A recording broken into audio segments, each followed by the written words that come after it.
Chapter 10, India after Independence, a new and divided nation. When India became independent in August 1947, it faced a series of very great challenges. As a result of partition, 8 million refugees had come into the country from what was now Pakistan. These people had to be found homes and jobs. Then there was the problem of the princely states, almost 500 of them, each ruled by a Maharaja or a Nawab, each of whom had to be persuaded to join the new nation. The problems of the refugees and of the princely states had to be addressed immediately. In the longer term, the new nation had to adopt a political system that would best serve the hopes and expectations of its population. India's population in 1947 was large, almost 345 million. It was also divided. There were divisions between high caste and low castes, between the majority Hindu community and Indians who practiced other faiths. The citizens of this vast land spoke many different languages, wore many different kinds of dress, ate different kinds of food, and practiced different professions. How could they be made to live together in one nation state? To the problem of unity was added the problem of development. At independence, the vast majority of Indians lived in the villages. Farmers and peasants depended on the monsoon for their survival. So did the non-farm sector of the rural economy, for if the crops failed, barbers, carpenters, weavers, and other service groups would not get paid for their services either. In the cities, factory workers lived in crowded slums with little access to education or health care. Clearly, the new nation had to lift its masses out of poverty by increasing the productivity of agriculture and by promoting new job creating industries. Unity and development had to go hand in hand. If the divisions between different sections of India were not healed, they could result in violent and costly conflicts, high castes fighting with low caste, Hindus with Muslims, and so on. At the same time, if the fruits of economic development did not reach the broad masses of the population, it could create fresh divisions, for example, between the rich and the poor, between cities and the countryside, between regions of India that were prosperous and regions that lagged behind. A constitution is written. Between December 1946 and November 1949, some 300 Indians had a series of meetings on the country's political future. The meetings of this Constituent Assembly were held in New Delhi, but the participants came from all over India and from different political parties. These discussions resulted in the framing of the Indian Constitution, which came into effect on 26 January 1950. One feature of the Constitution was its adoption of universal adult franchise. All Indians above the age of 21 would be allowed to vote in state and national elections. This was a revolutionary step, for never before had Indians been allowed to choose their own leaders. In other countries such as the United Kingdom and the United States, the right had been granted in stages. First, only men of property had the vote, then men who were educated were also added on. Working class men got the vote only after a long struggle. Finally, after a bitter struggle of their own, American and British women were granted the vote. On the other hand, soon after independence, India chose to grant this right to all its citizens regardless of gender, class, or education. A second feature of the Constitution was that it guaranteed equality before the law to all citizens, regardless of their caste or religion affiliation. There were some Indians who wished that the political system of the new nation be based on Hindu ideals and that India itself be run as Hindu state. They pointed to the example of Pakistan, a country created explicitly to protect and further the interests of a particular religious community, the Muslim. However, the Indian Prime Minister Jawaharlal Nehru was the opinion that India could not and must not become a Hindu Pakistan. Besides Muslim, India also had large populations of Sikhs and Christians, as well as many Parsis and Jains. Under the new constitution, they would have the same rights as Hindus, the same opportunities when it came to seeking jobs in government or the private sector, the same rights before the law. A third feature of the Constitution was that it offered special privileges for the poorest and most disadvantaged Indians.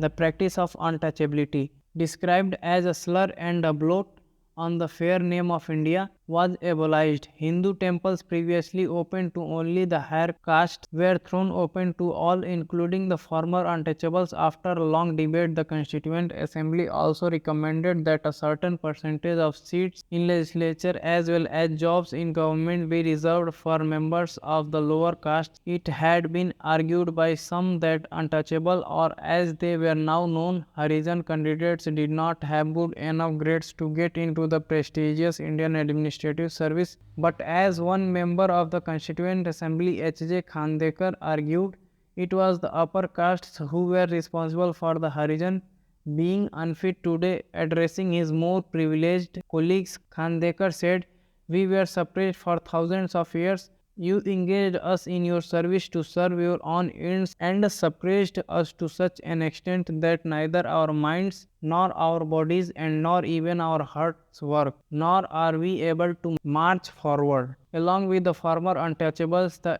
Adivasis or scheduled tribes were also granted reservation in seats and jobs. Like the scheduled caste, these Indians too had been deprived and discriminated against. The tribals had been deprived of modern health care and education, while their lands and forests had been taken away by more powerful outsiders. The new privileges granted them by the Constitution were meant to make amends for this. The Constituent Assembly spent many days discussing the power of the central government versus those of the state government. Some members thought that the center's interests should be foremost. Only a strong center, it was argued, would be in a position to think and plan for the well-being of the country as a whole. Other members felt that the provinces should have greater autonomy and freedom. A member from Mysore feared that under the present system, democracy is centered in Delhi and it is not allowed to work in the same sense and spirit in the rest of the country. A member from Madras insisted that the initial responsibility for the well-being of the people of the provinces should rest with the provincial governments. The Constitution sought to balance these competing claims by providing three lists of subjects: a union list with subjects such as taxes, defense, and foreign affairs, which would be the exclusive responsibility of the center; a state list of subjects such as education and health, which would be taken care of principally by the states; a concurrent list under which would come subjects such as forests and agriculture, in which the center and the states would have joint responsibility. Another major debate in the Constituent Assembly concerned language. Many members believed that the English language should be taken by Hindi. However, those who did not speak Hindi were of a different opinion. Speaking in the assembly, T.T. Krishnamachari conveyed a warning on behalf of people of the South, some of whom threatened to separate from India if Hindi was imposed on them. A compromise was finally arrived at, namely that while Hindi would be the official language of India, English would be used in the courts, the services, and the communications between one state and another. Many Indians contributed to the framing of the Constitution, but perhaps the most important role was played by Dr. B.R. Ambedkar, who was chairman of the drafting committee and under whose supervision the document was finalized. In his final speech to the Constituent Assembly, Dr. Ambedkar pointed out that political democracy had to be accompanied by economic and social democracy. Giving the right to vote would not automatically lead to the removal of other inequalities, such as between rich and poor or between upper and lower castes. With the new constitution, he said, India was going to enter into a life of contradictions. In politics, we will have equality, and in social and economic life, we will have inequality.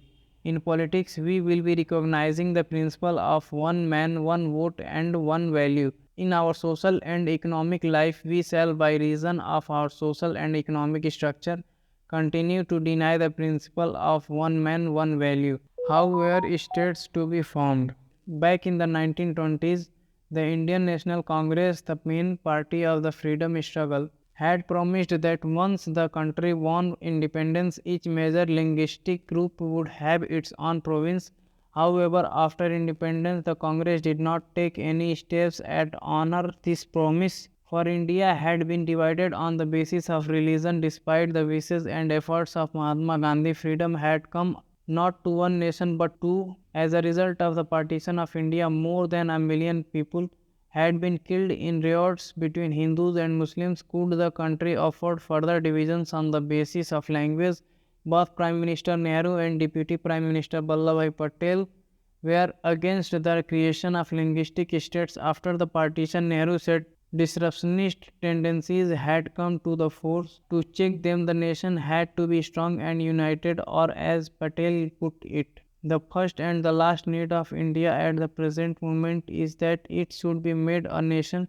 Everything which helps the growth of nationalism has to go forward, and everything which throws obstacles in its way has to be rejected. We have applied this test to linguistic provinces also, and by this test, in our opinion, they cannot be supported. That the Congress leaders would now go back on their promise created great disappointment. The Kannada speakers, Malayalam speakers, the Marathi speakers had all looked forward to having their own state. The strongest protests, however, came from the Telugu speaking districts of what was the Madras Presidency. When Nehru went to campaign there during the general elections of 1952, he was met with black flags and slogans demanding "We want Andhra." In October of that year, a veteran Gandhian named Potti Srimallu went on a hunger strike demanding the formation of Andhra state to protect the interests of Telugu speakers. As the fast went on, it attracted much support. Hartals and bans were observed in many towns.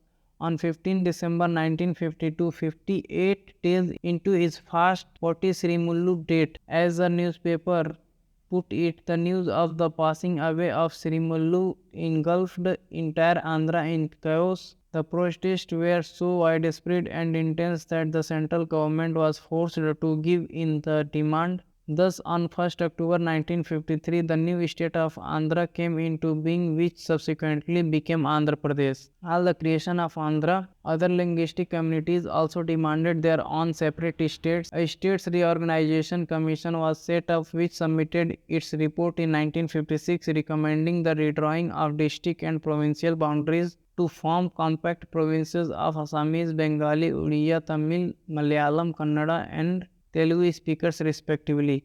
The large Hindi-speaking region of North India was also to be broken up into several states. A little later in 1960s, the bilingual state of Bombay was divided into separate states for Marathi and Gujarati speakers. In 1966, the state of Punjab was also divided into Punjab and Haryana, the former for the Punjabi speakers who were also mostly Sikhs, the latter for the rest who spoke not Punjabi but version of Haryanvi or Hindi. Planning for development. Lifting India and Indians out of poverty and building a modern technical and industrial base were among the major objects of the new nation. In 1950, the government set up a planning commission to help design and execute suitable policies for economic development. There was a broad agreement on what was called a mixed economy model. Here, both the state and the private sector would play important and complementary roles in increasing production and generating jobs. What especially these roles were to be, which industries should be initiated by the state and which by the market, how to achieve a balance between the different regions and states, was to be defined by the Planning Commission. In 1956, the second five-year plan was formulated. This focused strongly on the development of heavy industries such as steel and on the building of large dams.